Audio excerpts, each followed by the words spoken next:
Hello. We are moving on again today with a little bit more information, hopefully regarding Mary Boleyn, for anyone who is interested.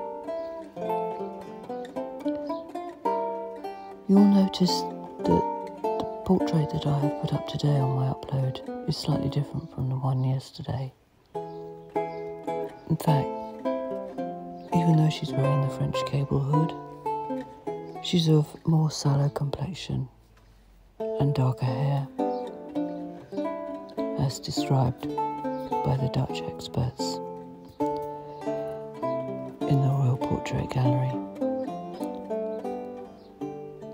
This portrait has been around for hundreds of years amidst a collection of 14. And the collection was entitled The Beauties Portraits, and they were at Windsor Castle during the reign of Queen Anne in the 17th century. But the style of this particular painting, that we now know to be Mary Boleyn, and at the time was unidentified, was very different from the other 13. So it was kind of removed and put to one side for a short time, until it was able to be established, if they could, who this might be, this mysterious sitter. So we do have the bare bones still, I think, not dissimilar to the one from yesterday, of what she may have looked like. Again, albeit done in the style of the period, which is normal. Like today, we have ideas of beauty, don't we? And they change.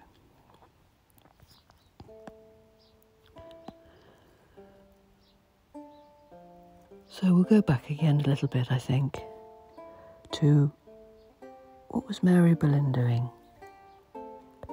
when she was a teenager and beginning her journey out into the world. As we know, the thought is that she was born roughly in 1500 to Thomas Boleyn and Elizabeth Howard. So when she was approximately 14 years of age, she was chosen as the eldest daughter to be maid of honour to Princess Mary Tudor. Princess Mary Tudor was sister to King Henry VIII, and she was setting off to France to marry King Louis XII. Mary Tudor accompanied the princess to France.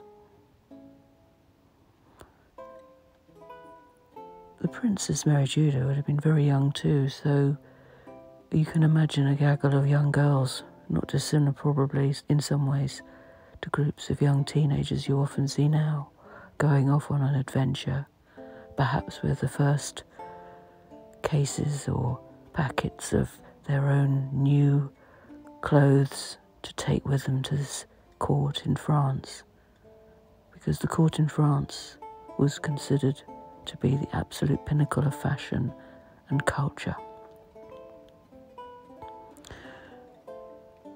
Mary Boleyn stayed with the princess when she'd married King Louis, and then stayed with her when she became the Dowager Queen after the death of the French king, which it wasn't very long after their marriage he passed away. He was a very old man, and there was often a rather raucous sense of humour in saying that she'd worn him out within about 2 weeks. But that's just gossip, like we have today. Nobody knows, because he was pretty old, and I don't think terribly healthy, from what I've read. Frustratingly, we know very little about Mary's whereabouts between 1515 and 1520. Some say that during the time at French court, as I've said before, she became the mistress of Francis I, the new King of France. But this is not known for sure and will always remain a mystery. But again, I'll say her whereabouts between 1515 and 1520 remain a mystery. It could be possible that she returned to England with the Dowager Queen of France, Mary Tudor, and continued to be maid of honour. She may also have returned to England and become part of Queen Catherine of Aragon's household. But what we do know is that on February the 4th, 1520, in the Chapel Royal at Greenwich, Mary married Sir William Carey, a handsome young man who became a gentleman of the Privy Chamber. The Privy Chamber was an honour to be a member of because it was literally attending to the king privately in every need that he wanted.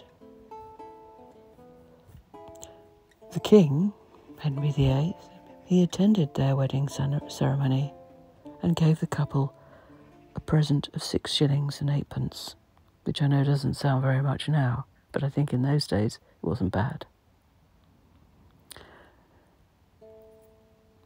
It is also known that Mary Boleyn became the mistress of King Henry VIII, and this is estimated that it started, this affair, in 1522. So she marries William Carey in 1520, and then starts an affair with the king in 1522.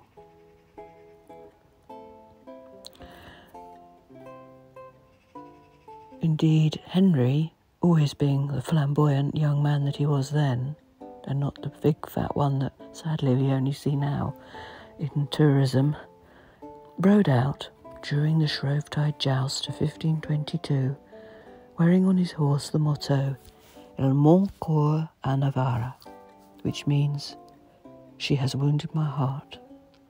With this, Henry VIII may well have been referring to Mary Boleyn. The affair lasted for about 3 years and ended around 1525. And this is where things become, some for some, a bit murky. Because during those years she gave birth to 2 children. First a daughter Catherine in 1524, and then a son Henry, born in 1526. And the conception dates of both coincide with her affair with Henry VIII. So the question remains, did Henry VIII father Mary Boleyn's children? Frustratingly again, we simply don't know. All that we know is that Henry VIII never acknowledged either child as his own. This is quite unusual, really, because he'd acknowledged his other illegitimate son, Henry Fitzroy, by Elizabeth Blount, prior to this, and had indeed made him a duke.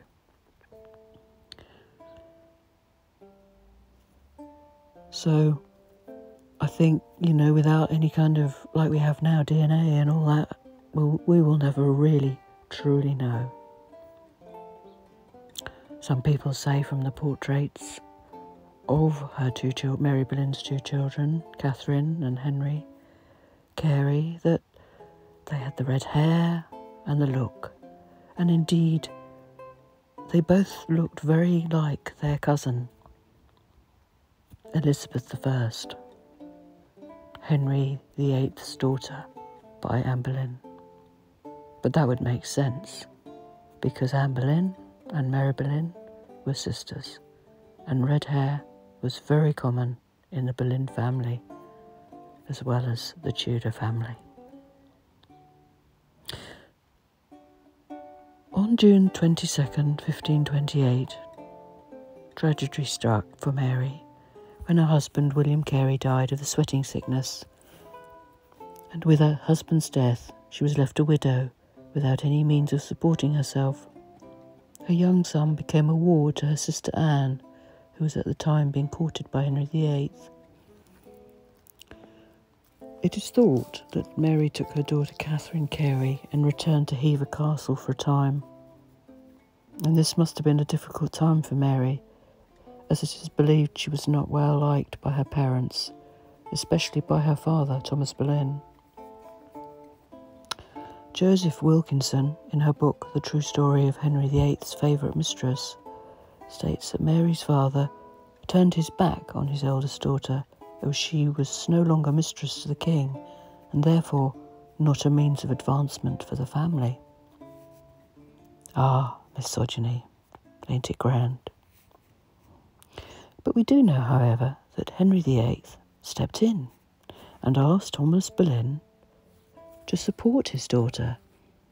He also granted Mary an annuity of £100 a year, which has previously been given to her late husband, William Carey. And then again, after this, we lose track of her in the history books. And we see glimpses between 1528 and 1534. One of the things that I often think about when I think about her perhaps stepping back, not being around so much once Henry had discarded her and she'd had to move out of court, or she decided to move out of court, because I don't believe that she was a weak woman. I think she was having to play a very careful game. You did. It were dangerous times. Your life could turn on a sixpence. You could wake up rich in the morning and hung in the evening if you hadn't done what was right by law, and the king made the law. And I think that the king got to the point with his first wife, Catherine of Aragon, because we mustn't leave her out. And he'd been married to her for at least 15 years. And sadly and tragically, although they fathered, I think, 5 or 6 sons, none survived.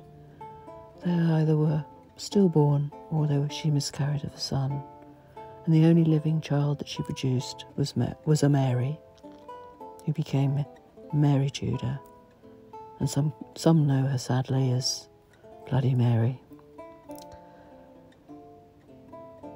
But obviously in those days, the rule was a son has to rule as king, as monarch. And it was very rare for a female to take on the mantle of queen on her own. So Henry's goal, really, being really brutal, no, not brutal, honest, was he's obsessed by his fertility because he had illegitimate children, as we see, but yet his wife sadly couldn't produce what he felt he needed. And one could go into all the aspects of actually whose fault, if that's the right word, because I don't think it is, but whose problem it was that they were unable to produce a healthy child between them, Catherine of Aragon and Henry VIII, and I've researched a lot on that, but I won't go into that now, because we are talking of Mary. And I think that Mary Boleyn may have left or slid back into the background because he moved from her onto her sister Anne Boleyn. They had this incredible connection, and it was clear that Anne Boleyn was hanging out for the big prize. And I don't mean that in a nasty way, but it's clear from reading through manuscripts and history. I think there was definitely love there, possibly, that's my opinion, when you read some of the letters that they've discovered only recently that were held in the Vatican. So the king had to set this motion of getting rid of one wife in order to marry a younger wife, Anne Boleyn. And one of the issues that doesn't often get brought up wasn't just about divorce being an issue in Catholicism, but also the fact of affinity, the matter of affinity, in that the king had slept with 2 sisters, Mary Boleyn and Anne Boleyn. and that didn't look good and didn't sit well for him to get a dispensation for a divorce, because he had to get it from the Pope at the Vatican in Rome. And the Pope held out for 7 years. So I think maybe Mary, possibly one of the reasons that she sort of disappeared a bit after her husband died and her affair ended, and she had these 2 young children, and she didn't have an awful lot, so she had to go where she could go to, which was possibly either Castle or Blickling Hall in Norfolk, to live and survive, literally.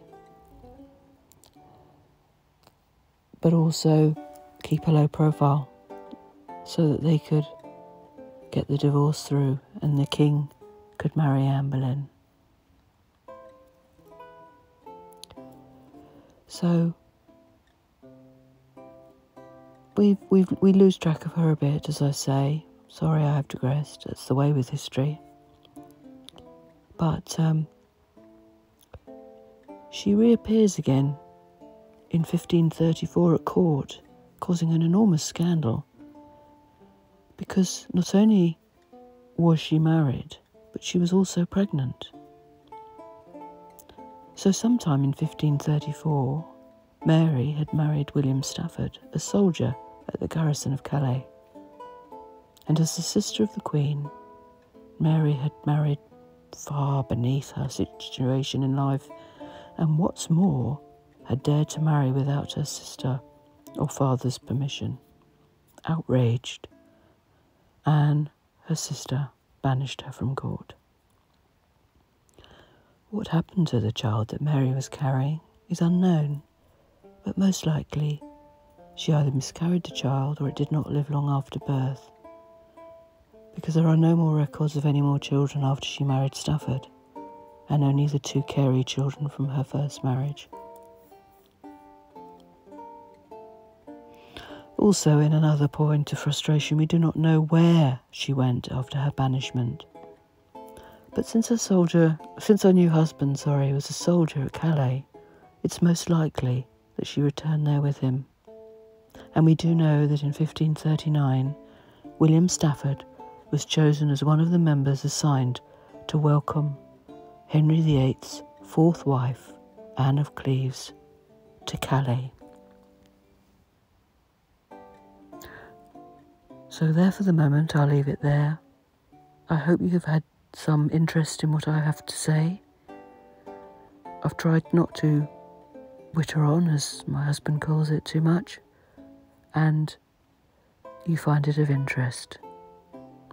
And I realise with history that, like anything else, us humans, we do like to hear a little bit more realism about how women coped in those early times, 14th, 15th, 16th century, when we look now with all the benefits that we have. And I'm going to delve into that a little bit next time, just to give you a little bit of an idea of what it was like to be a 16th century woman in Tudor times, just day by day, or even as a noble, which will include, obviously, how Mary would have lived. So I hope you enjoyed that, as I say. Take care.